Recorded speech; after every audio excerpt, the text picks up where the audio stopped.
So I know in the thumbnail I'm wearing glasses and I want to look studious for this video, but this glare is not going to cut it. We will wear these glasses later. They have absolutely no function. They're just cute. Hello my friends, it's Nina and I have returned with one of my favorite videos to make, which is a study tips video. I will be giving you my updated tips on how to learn and study Korean. If you are familiar with my channel, I have made a lot of videos on how to study Korean, but as time goes by, I'm always learning new tips, new techniques, so I like to come back and share my updates and tips with you guys. So here is my updated 2024 version. So to start, I will briefly talk about my journey with learning Korean. So I'm Korean American. I am ethnically 100% Korean, but in my entire family, I was the first to be born in the US. So my entire life, I grew up in the US. I grew up speaking English, learning English. In my household, I heard both English and Korean. My parents were both born in Korea, and then my dad came to the US when he was around 9, so he grew up in America, which is why he's fluent in English and Korean. But since he grew up in the US, he is more comfortable with English, and so he ended up speaking English to me. And then my mom moved to the US around college, so she grew up in Korea, but later moved to the US. Now she's also fluent in English and Korean, but again, she still mostly speaks in Korean, culturally Korean, etc., etc. So I had two parents who had very different cultures.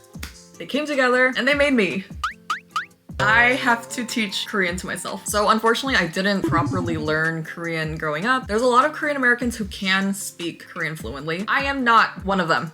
I am the other case where I heard English growing up, and so I have to now teach myself. I have been teaching myself Korean since 2017. I actually wanted to start out by taking Korean classes in college. That did not work because I was waitlisted. After that experience, after getting kicked off the waitlist and not getting that class, I never tried again to get a Korean class. I just decided I am going to teach myself. And so that's where things have been since then. I can say that I'm finally at least at an intermediate level. I will try to avoid repeating tips from past videos, but if you want to check out those videos, they will be somewhere here or in the description. But without further ado, here are my updated tips and methods on how you can study Korean effectively like a pro, even if you're a beginner. Let's begin. First things first, no excuses. Learn the Korean alphabet. That is the first thing you should be studying. The Korean alphabet is called Hangul. You can probably study it within a day, within a few hours to be honest. If you want to learn Korean, the first thing you should get out of the way is properly studying Hangul. If you don't get used to the alphabet now and you only depend on romanization, you're not going to really ever be comfortable with studying Korean. Do not depend on romanization. That is going to probably confuse you. I have taught my own friends who are not Korean how to read and pronounce the Korean alphabet. They all got it down within a day without fail, so you can do it too. And then here is also a big pro tip. In order to have an easier time learning Korean, you need to throw away any knowledge you have of the language that you speak currently and only learn the Korean alphabet as if you're a baby learning a language for the first time. For example, I speak English, right? If you also speak English, you might be tempted to learn through romanization. You can compare the English letters to Korean letters, and then you think that will help. The issue at hand is that the Korean language has a lot of sounds that don't really exist in English. Or it does, but it's different. The placement of your tongue is different. The opening and shape of your lip is different. For example, we have the pube, right? This is the sound p in Korean. You might be tempted to compare it to an English b or a p. It is in between those. You have to remember it as its own sound. It'll become harder when you reach other characters that might be harder to pronounce. Throw away the knowledge of how you pronounce sounds in English. Open your mind. Just have a brain reset. And not just for English, but for any language you speak. Some things might be similar, some things might be different, but try to just study specifically what they teach you to pronounce and read Korean. If you can get yourself to comfortably read Korean, then you will be able to learn Korean without too many struggles. This is also important because most study programs, textbooks, workbooks, they're going to show Korean words as Korean words with the characters. They're not going to show you romanizations. That's also not going to be effective if you're traveling, if you're reading Korean menus or signs. It's all going to be in Korean, so make sure you get it down first so that when you're using other study resources, you can read what is being given to you. After you have learned the Korean alphabet, next you should find a study program. It'll help you stick to learning Korean while also teaching you things that you can't teach yourself. I have tried a lot of study programs in the past few years. I find that the best kind of program is one that specifically has audio features so that you can hear Korean being pronounced, and something that also allows you to speak Korean while you learn. A big part of learning Korean, and any language to be honest, is practicing and developing muscle memory. I also recommend a program that will help you learn practical vocabulary, grammar, so you can use it in real life as soon as possible. And what is a good program for that, you ask? Well, I have an answer. A perfect program for this is Rosetta Stone, who is also our lovely partner for this video. So what makes Rosetta Stone unique to other study programs that I've tried is its dynamic immersion. This means that it gives you images and words in an immersive environment. That way you can actually make connections for yourself through reasoning and context. It's the fastest and most effective way to learn any new language. So you're given images and the words are only in Korean. For example, you're given a simple picture of an old house. That's going to mean that we lived there. So you're going to choose a sentence that refers to the past based on context and reasoning. And so we've got 우리는 여기에 살았어요.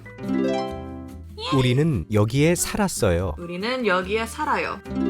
우리는 여기에 살아요. 내일 우유를 더 살 거예요. 내일 우유를 더 살 거예요. There is a picture of spilt milk.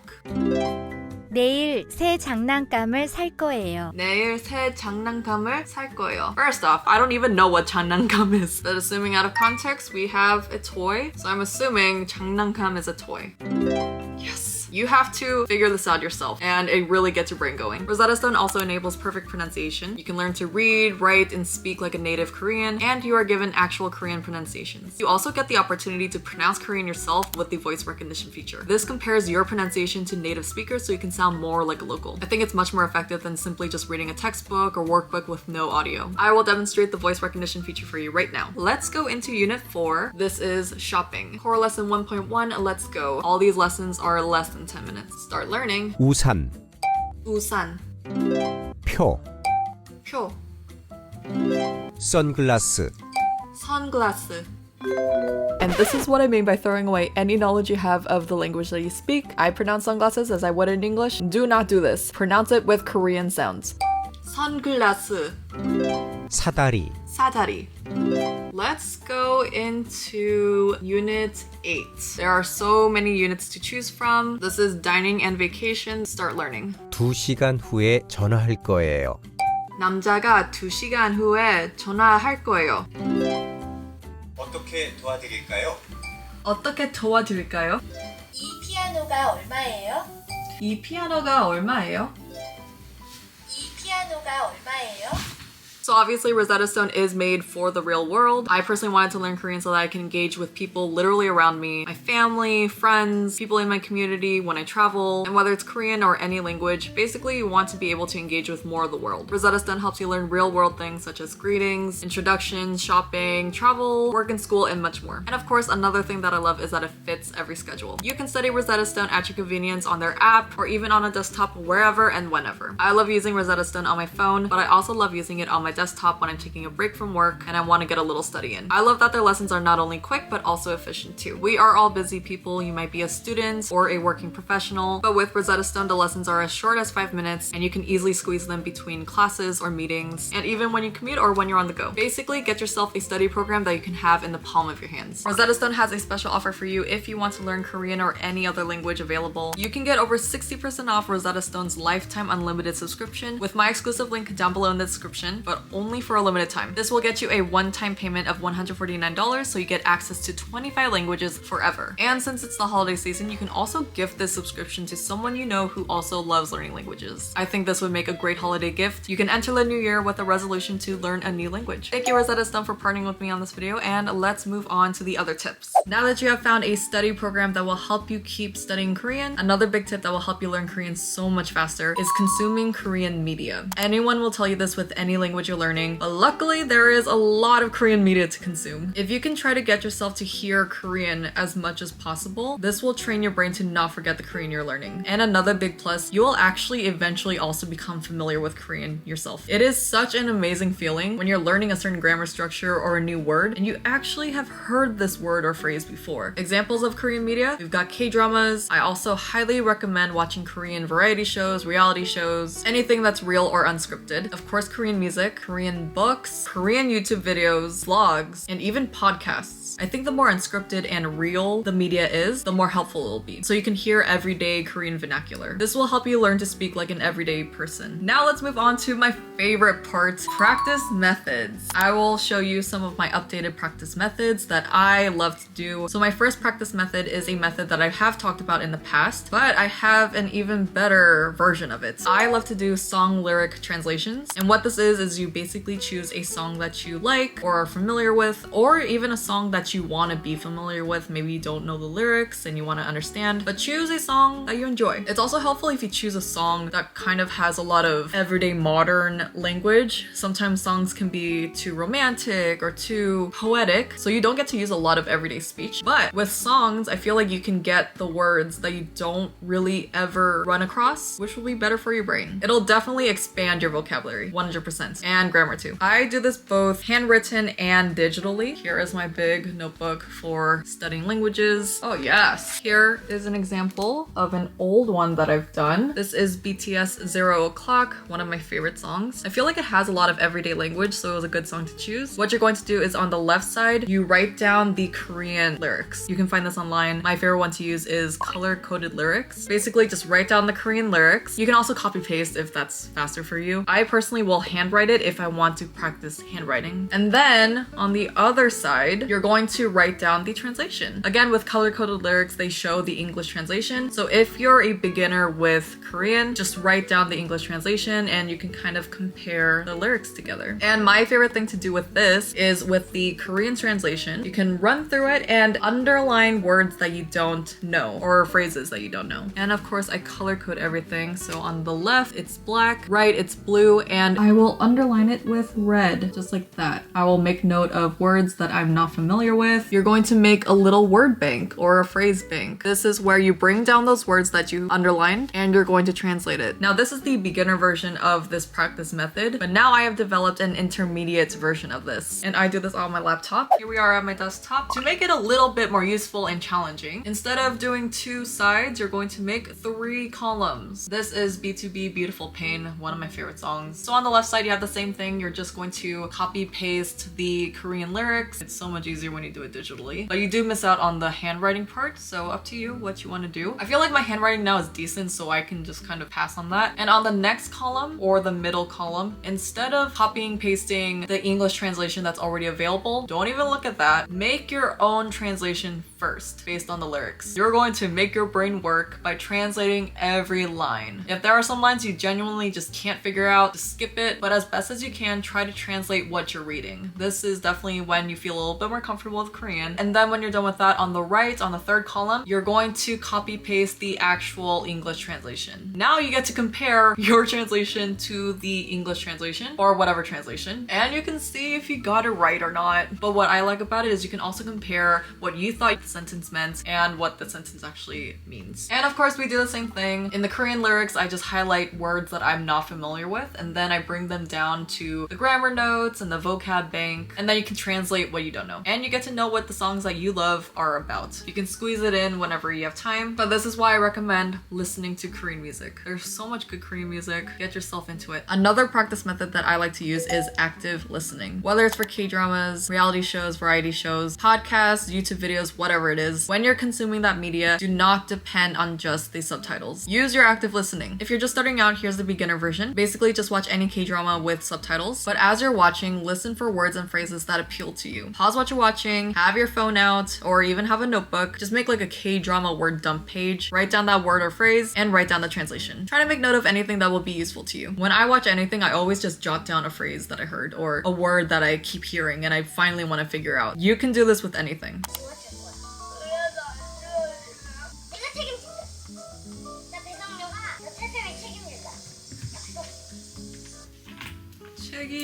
책임? Responsibility? 책임.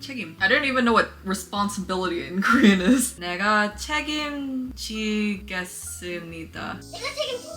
질게? If you want to see the actual Korean word and you don't know how to spell it, switch to Korean subtitles. 책임진다. 책임질게. 책임질게. 책임지다. 지다. 이게 무슨 차이야? 무슨 사이야? 사이, relationship. 그런 단어를 그만하라고. 그만하라고. 단어 자체를 좀 그만하라고. 단어 있어. 닥체? 닥체? 단어 자체? 자체. That's what she said. 자체 뭐지? Itself? I didn't even know how to say itself. This is why vocabulary is so important.